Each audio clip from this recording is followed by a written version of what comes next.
Hey, what's up, everybody? Thanks for tuning into the Island Viper. I am switching gears a little bit today. Yeah, still centered around the G.I. Joe-esque theme with everything, but from Heavy Armor Toys, a new third-party producer, we have the first two figures in hand.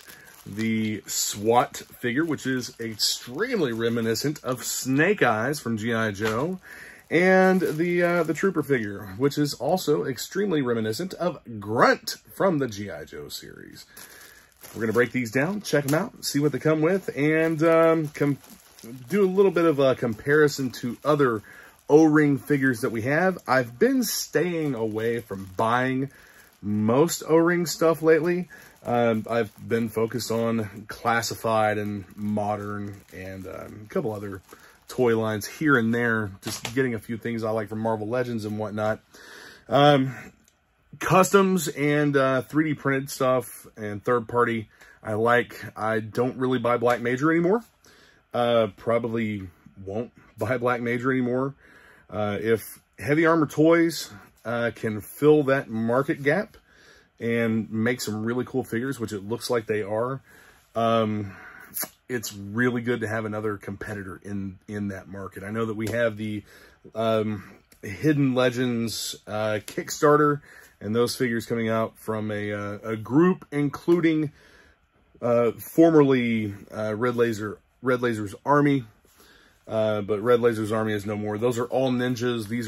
These Heavy Armor Toys are military themed. So I think they go more along the lines of like what the original G.I. Joe line was. It was a military themed 3 3/4 action figure. The original ARAH, not the original 1960s military action figures. So let's go ahead and open these guys up, check them out, and see if they're any good. First, we'll open up the Snake Eyes or SWAT figure, and I will include a link to the eCrater store in the description so that you can purchase your own figures from Heavy Armor Toys. These are 20 bucks a piece. The weight of these figures actually feels pretty nice. Let's pull a scale over and see just what this guy weighs.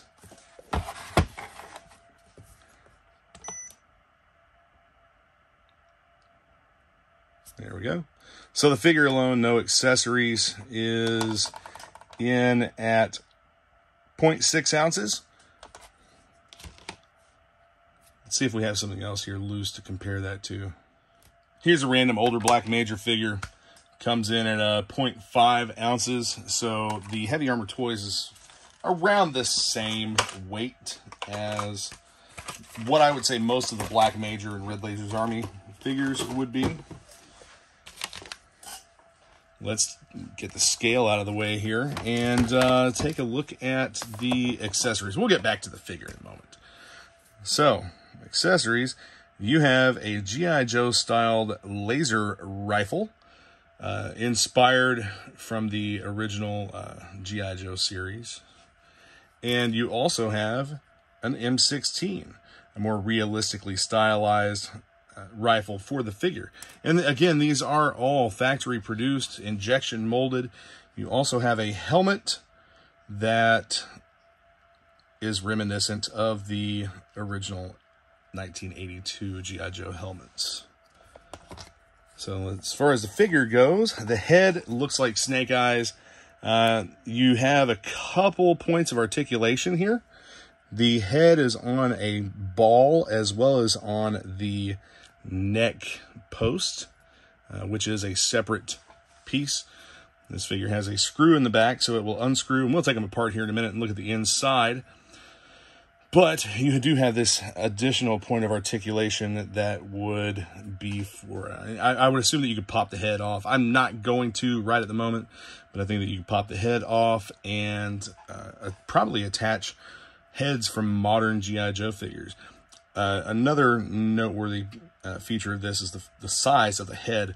Some of the G.I. Joe figures had kind of an oversized head, looked a little big, like this one.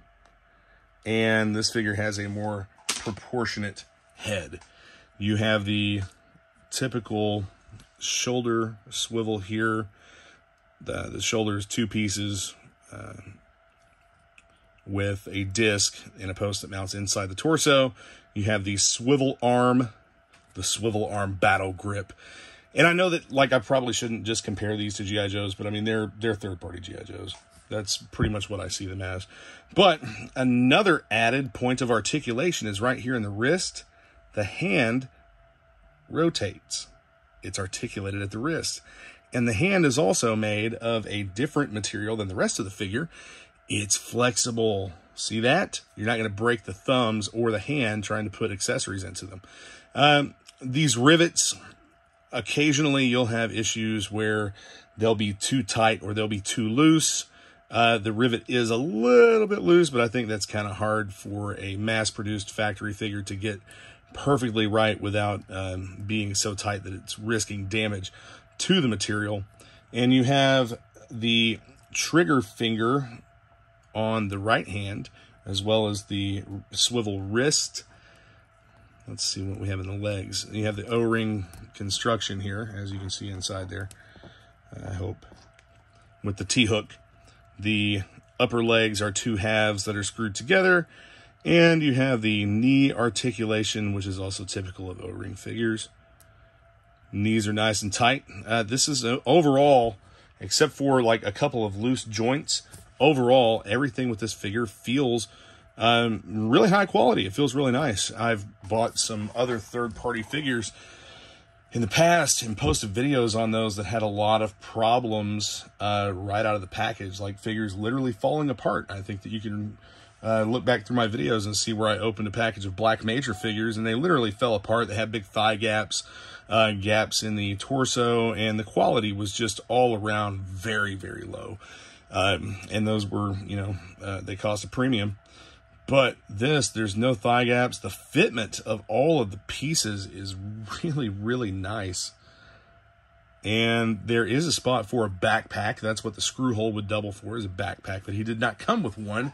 Maybe Heavy Armor Toys will produce some accessory packs with backpacks that have features that will hold accessories. I think that what those guys are doing, what Heavy Armor Toys is doing, is kind of, I won't say revolutionizing, but they're breathing new life into the O-ring style action figure. I'm going to get him geared up here and see what he looks like.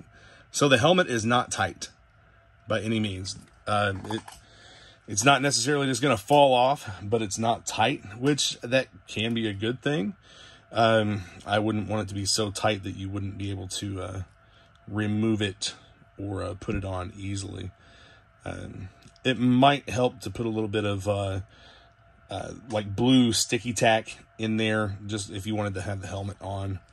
And let's go ahead and put the laser rifle, which the laser rifle is my favorite. I'm not a big fan of the M16 in that style. I prefer the M4 style rifle. But let's see if we can get this in his hand here. Oh yeah, perfect. And that finger engages real nice with the trigger of the rifle. So, and then you can, of course, rotate the wrist so that he supports the rifle with the support hand. That's really cool. That's a really nice feature for these figures. I like that a lot.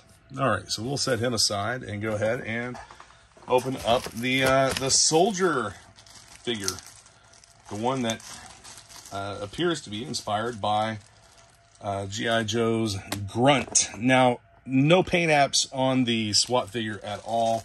It's just plain black molded plastic. And on the Grunt type figure, you do have the paint apps. The mold actually looks really good. The detail is popping out real well.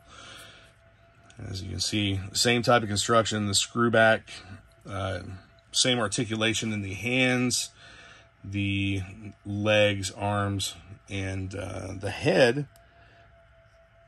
As you can see here, all of this moves. We're going to have to take this guy apart. One of them.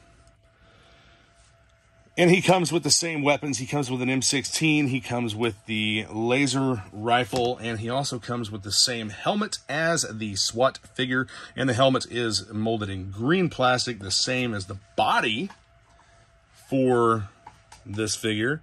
The helmet actually fits a little better on him than what it does on the Snake Eyes style figure.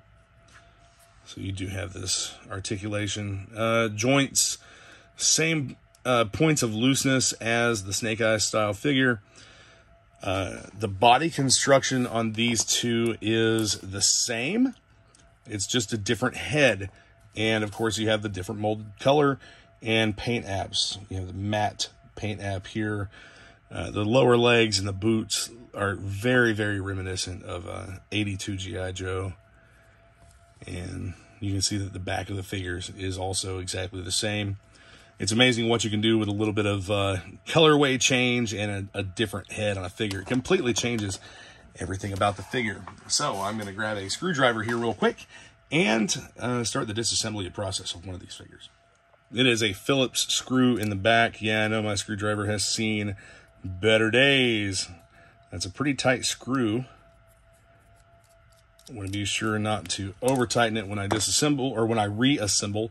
The size on that's a pretty meaty screw. It has nice coarse threads.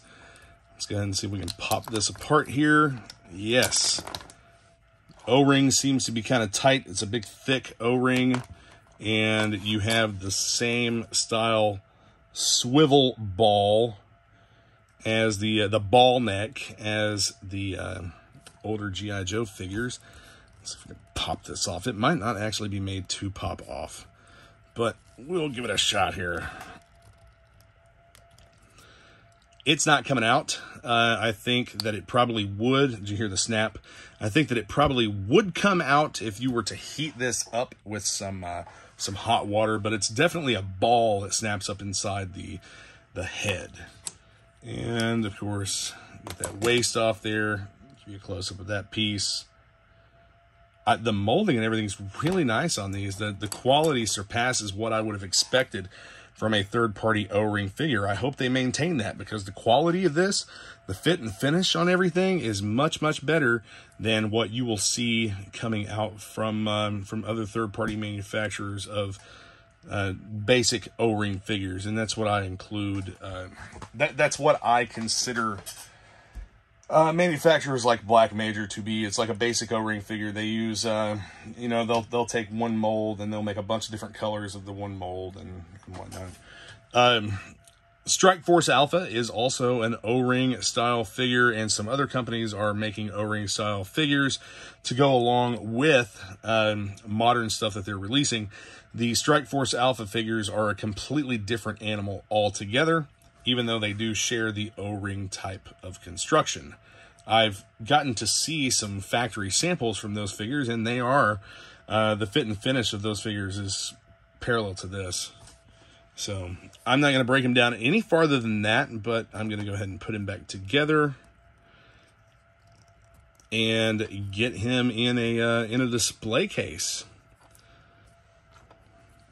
Take a look at the inside of the torso here real quick. You'll see that's very familiar if you're familiar with the older O-ring G.I. Joe figures.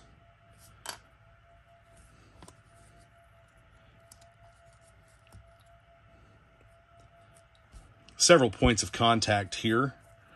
And the same with the arms. It's all very familiar construction. The three added points of articulation I think are really, really cool. It's a nice feature to have. Now, I'm reaching around the camera here to try and put this back together, so it's a little fumbly.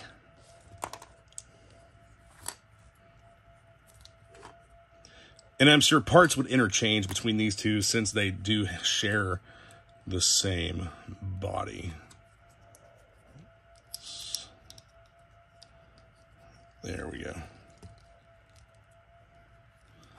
And then we'll pop the head right back down inside there. Again, like I said, I'm impressed with the fit and finish of these figures.